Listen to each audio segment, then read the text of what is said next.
রাসূল করিম সাল্লাল্লাহু আলাইহি ওয়াসাল্লাম সেই বিপ্লবের প্রস্তাব যখন দিয়েছেন, কোরআনে স্পষ্ট বর্ণনা আছে, ওয়াদ্দু লাউ তুদহিনু ফায়ুদহিনুন।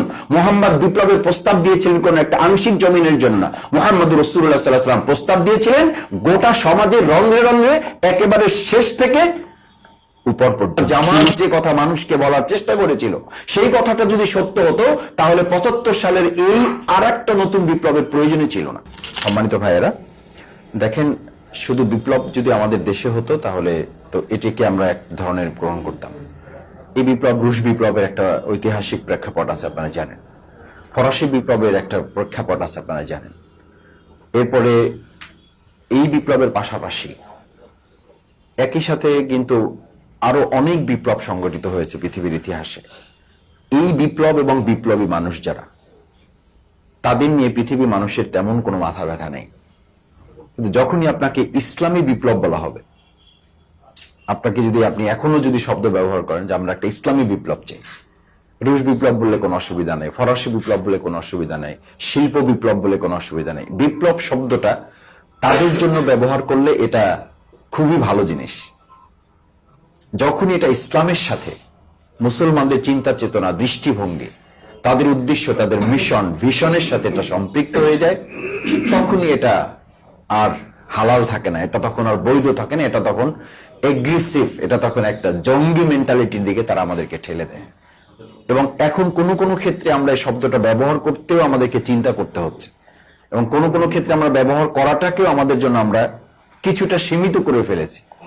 অথচ বিপ্লবের মূল চেতনার নায়ক কিন্তু আমাদের প্রিয় নবী মুহাম্মদ রাসূলুল্লাহ সাল্লাল্লাহু আলাইহি ওয়াসাল্লাম। উনি কি নিজে আবিষ্কার করেছেন? বিপ্লবের চিন্তা, বিপ্লবের চরিত্র, বিপ্লবের বৈশিষ্ট্য, এটা ওনার আবিষ্কার না।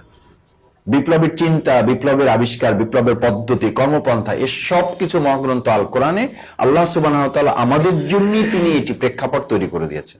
নির্দেশনাটা এভাবে, আমি তোমাদেরকে যাদেরকে পৃথিবীতে পাঠাচ্ছি, তাদেরকে শুধু নামাজি করে পাঠাচ্ছি না, তাদেরকে শুধু রোজাদার করে পাঠাচ্ছি না, তাদেরকে শুধু হাজি করে পাঠাচ্ছি না। ইন্নী জাইলুন ফিল আরদি খলিফা। খলিফার কাজ কি? খলিফা মানেই রিভলিউশনারি, খলিফা মানেই সে বিপ্লবী, খলিফা মানেই সে পরিবর্তনকারী। এ খলিফা has tradition to break the existing. সে যে অবস্থাটা পাবে এটাকে পরিবর্তন করে আর একটা নতুন কিছু সেখানে প্রতিষ্ঠিত করে দেবে। এই তো বিপ্লব। বিপ্লব মানে কি? পরিবর্তন করা। যে অবস্থাটা আছে সেই অবস্থা থেকে, আমরা ৭১ সালে একটা দেশ স্বাধীন হলো, মানুষ তখন তো স্বাধীনতা ভোগ করবে, তার বিপরীতে মানুষকে সব দিক থেকে কণ্ঠ রোধ করে যখন যাকে চেপে ধরা হলো, সেই অবস্থা থেকে মুক্তির জন্য মাত্র ৩.৫ বছরের মাথায় এত বড় একটা ঘটনা কেন সংঘটিত হয়েছে? আমি ৭৫ সালের আলোচনার আগেও আমাদের ৭১ সালের আলোচনায় যাওয়া দরকার, যে ৭১ সালে এমন কি স্বাধীনতা আমরা অর্জন করলাম, যেই স্বাধীনতা থেকে আরেকটা নতুন স্বাধীনতার জন্য আমাদেরকে মাত্র ৩.৫ বছরের মাথায় আরেকটা বিপ্লব করতে হলো কেন? এটা দ্বারা বোঝা যায় ৭১ সালের যে মূল বিপ্লবের কথা যারা আমাদেরকে শুনিয়েছিলেন, প্রকৃতপক্ষে ওটা বিপ্লবের নামে, ওটা স্বাধীনতার নামে আর একটা পরাধীনতার শৃঙ্খলা আমাদেরকে তারা ঢুকিয়ে ফেলেছিল।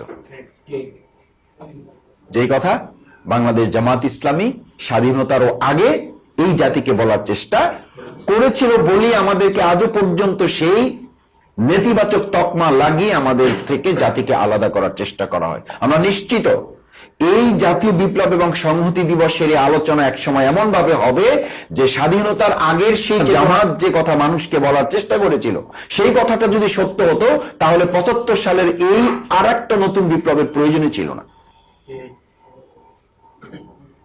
আবার তৃতীয় যদি কথা আমি আপনাদেরকে বলি, ওই বিপ্লব ৭৫-এর আজকে ৭ই নভেম্বরের যে বিপ্লব হয়েছিল, সেই বিপ্লব আমাদেরকে কিন্তু পরিপূর্ণ বিপ্লবের ধারাবাহিকতা তৈরি করে গোটা জাতিকে পূর্ণ বিপ্লবের চেতনা, পূর্ণ বিপ্লবের স্বাদ, পূর্ণ বিপ্লবের মুক্তি, স্বাধীনতা আমাদের পর্যন্ত তারা পৌঁছাতে পারেন নাই। কেন পারেন নাই?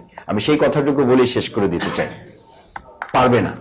পৃথিবীর কোনো মানুষ, রুশ বিপ্লব মানুষকে স্বাধীন করতে পারে নাই, ফরাসি বিপ্লব মানুষকে স্বাধীন করতে পারে নাই, শিল্প বিপ্লব মানুষকে শিল্পের দিক থেকে, শিল্পের দিক থেকে স্বাধীন করতে পারে নাই। দুনিয়ার কোন বিপ্লব দুনিয়ার মানুষকে মুক্ত করতে পারে না, কারণ দুনিয়ার ওই বিপ্লবের সাথে যারা সম্পৃক্ত থাকে তাদের দুনিয়ার কোন একটা সংশ্লিষ্ট নির্দিষ্ট বিষয় টার্গেট থাকে। ওই বিপ্লব সাধিত করার জন্য কিছু সংখ্যক লোকরা উপকৃত হলো, সামগ্রিকভাবে সমস্ত লোককে সেই বিপ্লবের সাথে সম্পৃক্ত করা যায় না। এটাই শুধু একটা বিপ্লবই পারে, সেই বিপ্লবের নাম ইসলামী বিপ্লব। আজকে আমাদের জাতীয় সংহতি বিপ্লবের মূল চেতনা ধারণ করতে হবে। পৃথিবীতে যত বিপ্লব হয়েছে এই সমস্ত বিপ্লবের মূল লক্ষ্য মাত্রাটাই নির্ধারণ করা হয়েছিল। মহান আল্লাহ সুবহানাহু ওয়া তাআলা এই জাতিকে আমাদেরকে আল্লাহ তাআলা বাছাই করেছেন, নির্ধারিত করেছেন, আমাদের স্পেসিফিক পরিচয় দিয়েছেন খলিফা। খলিফা means tradition has break to the existing. এই অবস্থা ভেঙে ফেলে দিতে হবে। এই অবস্থাকে ভেঙে চুরে খান খান করে এখানে নতুন একটা বিষয় আপনাকে প্রতিষ্ঠা করে দিতে হবে। সেই নতুন বিষয়টা কি, সেটা কি আল্লাহ আমাদেরকে ঠিক করে দিয়েছেন না দেন নাই? দিয়েছেন। সেটার জন্য কি আমাদের কোনো মতবাদের কাছে, কোনো মতের পথের কাছে, কোনো নেতার কাছে, কোন কবি, সাহিত্যিক, সাংবাদিক, শিক্ষকের কাছে আমাদের যেতে হবে?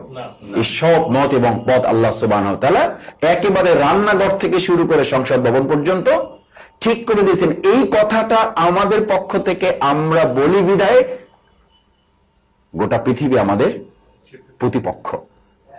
এই কথাটা যে বলবে হক আদায় করে যে বলবে, সেই এই প্রতিপক্ষের মুখে পড়তে বাধ্য। যতক্ষণ পর্যন্ত এই প্রতিপক্ষের মুখে আপনি না পড়বেন ততক্ষণ বুঝতে হবে আপনি কোন একটা আংশিক বিপ্লবের হয়তো চিন্তা করেন, হয়তো আপনি মাদ্রাসা বিপ্লব চিন্তা করেন, হয়তো আপনি শিক্ষার জগৎ বিপ্লব চিন্তা করেন, হয়তো আপনি মসজিদের বিপ্লব চিন্তা করেন, হয়তো আপনি সমাজ সংস্কার বিপ্লবের চিন্তা করেন, হয়তো আপনি অর্থনৈতিক সংস্কারের চিন্তা করেন, কিন্তু সামগ্রিক বিপ্লবের চিন্তার নায়ক এই উপমহাদেশে মাওলানা মওদুদী মরহুম রাহিমাহুল্লাহ। যখনই উনি এই বিপ্লবের কথা বলেছেন তখনই শুধুমাত্র আধুনিক জাহিলিয়াতের মতবাদের লোকদের প্রতিপক্ষের নিশানা টার্গেট হন নাই।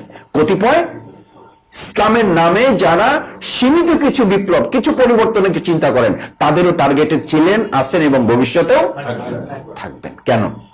টার্গেটটা হচ্ছে তারা ইসলামের বিপ্লব মানে বুঝান কোন কোন ক্ষেত্রে যে আমরা মসজিদে যদি পরিবর্তন সভাপতি করতে পারি, ওখানে যদি আমরা ইমামতি, ওখানে যদি সভাপতিত্ব নেওয়া যায় তাহলে মোটামুটি আমাদের কাজ হয়ে গেছে। আমরা যদি ঠিকঠাক মতো আমাদের মাদ্রাসাগুলো চালাইতে পারি তাহলে আমাদের বৈপ্লবিক কাজ শেষ। শুধুমাত্র আমরা যদি এরকম আকীদাগত কিছু পরিবর্তন আমরা সাধন করতে পারি, আমরা আমাদের রাজ্যে ঠিকঠাক থাকতে পারি, তাহলে আমাদের কাজ শেষ।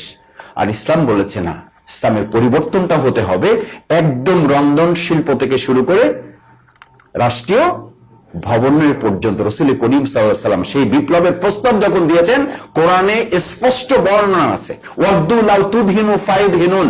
মুহাম্মদ বিপ্লবের প্রস্তাব দিয়েছিলেন কোন একটা আংশিক জমিনের জন্য।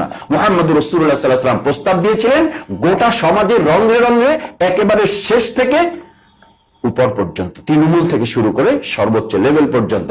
তখন কাফির মুশরিকরা বলেছিল কাবার দায়িত্ব তুমি নাও, কোনো অসুবিধা নেই। বলেছিল না বলে নাই? ওই বিপ্লব তো প্রথম দিনই সফল।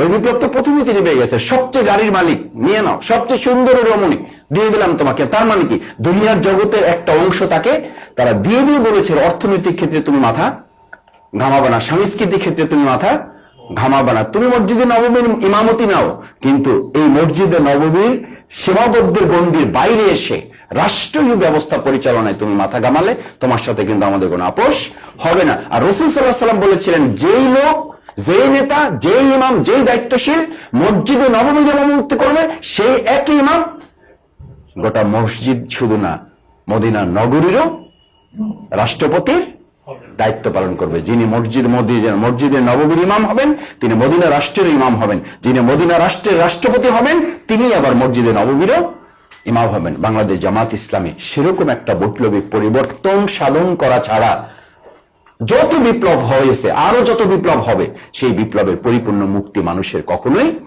ঘটবে না। আসুন আমরা সেরকম একটা পরিপূর্ণ ইসলামী বিপ্লবের চেতনা এখান থেকে মানুষের মধ্যে যদি জাগাতে পারি, যে এতটুকু একটা 7 নভেম্বরের বিপ্লব যদি আমাদের এত সাথ দিতে পারে, এটা একটা আংশিক বিপ্লব, এইটাই যদি আমাদেরকে এতটুকু মুক্তি এবং সাথ দিতে পারে, তাহলে ইসলামের একটা পরিপূর্ণ বিপ্লবের স্বাদটা কত মানুষের জন্য মুক্তি এবং স্বাধীনতার চেতনা বহন করতে পারে। এই কথাটুকু যদি আমরা মানুষের কাছে পৌঁছাতে পারি, তাহলেই জাতীয় বিপ্লব এবং ঐতিহাসিক দিবসের এই সংহতি এবং বিপ্লবের এই চেতনাটা মজবুত ভাবে তুলে ধরা হবে এবং সেই চেতনা নিয়ে আমরা কাজ করতে চাই। আল্লাহ তাআলা আমাদের তৌফিক দান করুন।